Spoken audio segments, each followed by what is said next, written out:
Au stationnement d'une voiture d'entreprise ce matin sur une place handicapée que j'ai pris en photo et que j'ai dénoncé sur les réseaux sociaux, j'ai bien sûr contacté le numéro qui était floqué sur la voiture euh, en ma qualité de président d'une association d'enfants handicapés.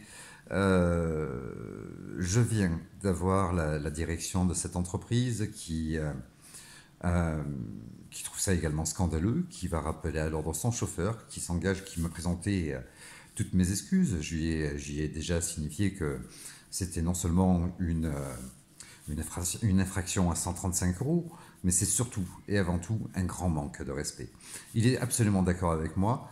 Il va reprendre ses employés et il m'a assuré que ça ne se reproduirait plus.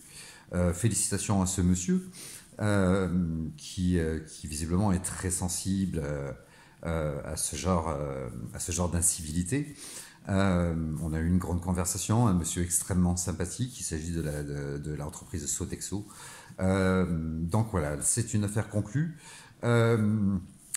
Si toutefois vous voyez des personnes qui n'ont pas la petite carte, parce que maintenant il s'agit d'une toute petite carte, grosse comme une carte de crédit, une carte de paiement bancaire, si toutefois vous voyez ce genre d'incivilité, n'hésitez pas à les faire paraître sur les réseaux sociaux. Vous les prenez en photo avec la plaque d'immatriculation. C'est sur la voie publique, vous avez le droit de le faire. Et vous les balancez sur les réseaux sociaux. Au pire, si c'est des entreprises, vous me les envoyez, les photos, avec la plaque d'immatriculation, avec l'emplacement handicapé. Euh, vous me les envoyez et j'appellerai l'entreprise. C'est absolument scandaleux. C'est inadmissible, c'est immonde. Tu es livreur, tu es valide, tu as des jolies petites jambes, certes, tu en as plein les bottes, tu as un boulot difficile, j'ai fait de la livraison, je sais ce que c'est. Il y a aussi la rentabilité, etc. etc. Puis on est pressé de rentrer chez soi le soir, on n'a pas envie de rentrer à 23 heures. Et puis il y a la rentabilité, quoi qu'il en soit, il faut rendre de véhicules, etc. etc. On fait au plus vite. Garde-toi au milieu de la route. C'est 35 euros d'amende, au cas où, c'est 35 euros d'amende pour gêne à la circulation. C'est 135 euros sur une place bleue. Euh, et puis respecte. Je continuerai à défendre ces invisibles, ceux dont tout le monde se fout, dont personne parle. C'est ma cause. J'ai un enfant handicapé et j'ai l'intention de défendre l'intérêt des enfants handicapés, des handicapés en général.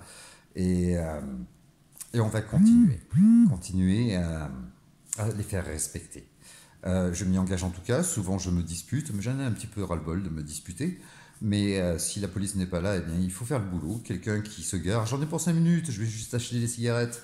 Utilise tes jambes, bonhomme. Utilise tes jambes parce que sinon ta voiture, elle va plus sortir de là. Je vais me garer juste derrière toi et je te promets que je te bloque toute la journée.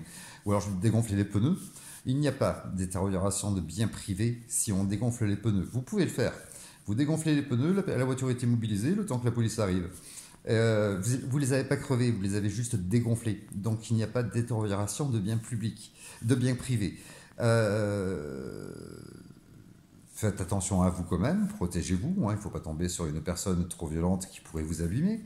Mais moi, je me suis amusé à le faire. Soit je me gardais à l'heure, soit je dégonflais le pneu. Le gars, il sort du parking, du tabac ou du commerce avec sa baguette de pain. Il me voit en train de dégonfler le pneu. Qu'est-ce que vous faites? Eh bien, la même chose que vous, monsieur, je joue au con. Sauf que la prochaine fois, vous ne vous garerez pas là, la police va arriver. Euh, et, euh, et puis, j'ai eu affaire à ça souvent à l'époque où j'avais mon fils, les gens se garent, ils en ont rien à foutre. J'en ai pour 5 minutes, ouais, moi aussi, j'en ai peut-être pour une demi-heure, le temps que je sorte mon fils, que j'aille chez le médecin, que je ressorte, que je rende mon fils dans la voiture, peut-être qu'il y en a même pour 1 heure et demie. Toi, t'en as pour 5 minutes, bah écoute, c'est pas grave, prends ton temps, mon grand. Moi, je fais ce que j'ai à faire, je reviens quand j'aurai terminé. Prends patience, prends juste patience. Euh, et puis, bah, ils se retrouvaient pris au piège. J'ai eu aussi des musulmans que j'ai retrouvés sur les places handicapées. J'en ai pour 5 minutes, je vais chercher mes clopes. T'es musulman, mon grand. T'es musulman. Rappelle-toi l'islam. L'islam, comme toute autre religion, c'est une religion de respect, d'amour, de partage. T'as pas le droit de faire ça. T'as pas le droit. Au nom d'Allah, tu n'as pas le droit de le faire. Lis le Coran, fais-toi expliquer par un imam, tu dois être hyper respectueux, respectueux de tes parents, respectueux des autres et respectueux des plus faibles que toi. Tu n'as pas le droit de négliger les handicapés. Euh, Si tu te dis musulman, sois musulman. Euh, c'est pas que les musulmans, hein, il y a des cons, il y en a de partout.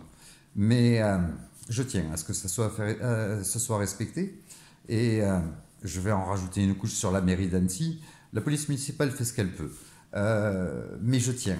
Ça fait 6 7 ans que vous me le promettez, à ce qu'il y ait un parc, au moins un parc, pour enfants handicapés sur Annecy. Un parc où on voit des tourniquets, des balançoires, des jeux, pour que les enfants porteurs de handicap en fauteuil roulant puissent s'amuser eux aussi. Ce sont des oubliés. Mais ça fait 7 ans que je viens vous voir, je vais vous mettre la pression. Il va y avoir des lettres ouvertes à monsieur le maire. Il va y avoir, s'il le faut, je vais en discuter avec les journalistes. Je vais vous mettre la pression. Vous avez des budgets, vous faites des autoroutes pour vélo, ils sont magnifiques. Là, vous êtes en train de faire sur le périphérique d'Annecy, vous êtes en train d'aménager une voie pour le covoiturage. Vous avez le budget pour faire un petit parc pour les enfants handicapés. 3 4 manèges. Il y en a peut-être pour 4 000, 5 000 balles. C'est pas la mer à boire. Pour une ville comme Annecy, aussi riche, c'est vraiment pas la mer à boire. On a un magnifique feu d'artifice, on a plein de choses qui se passent. Nous avons l'argent sur Annecy pour le faire. Je vais vous mettre la pression. Le parc pour enfants handicapés, nous allons l'avoir. J'invite le CEM, l'ADIMC 74, je l'invite à s'engager aussi, à militer dans ce sens-là. Ils ont des enfants handicapés au sein de leur association. Il n'y a pas que l'argent qui compte, il y a aussi le bien-être des usagers. Le personnel est formidable, il serait bien que la direction soit aussi à la hauteur de son personnel. Le handicap est votre cause, eh bien, militez avec moi pour un parc pour enfants handicapés sur Annecy, peu importe où il est. Nous avons les transports, nous avons tout ce qu'il faut, on amènera nos enfants là où il faut. Madame Nora Sego, qui était la femme d'un des établissements de la DIMC 74, s'était engagée quand elle était maire, de la commune de Crangevrier, à faire un parc pour enfants handicapés. Elle voulait le faire sur Annecy, sur Crangevrier, elle me l'avait promis. Elle n'a pas tenu son engagement. Et pourtant, elle était très impliquée dans le handicap, puisque épouse d'un directeur d'un établissement pour enfants handicapés. Et elle faisait de très jolis discours concernant le handicap à chaque fin d'année scolaire de cet établissement-là. Il serait bien que vous teniez vos promesses et que vous teniez vos engagements. Je vous salue tous.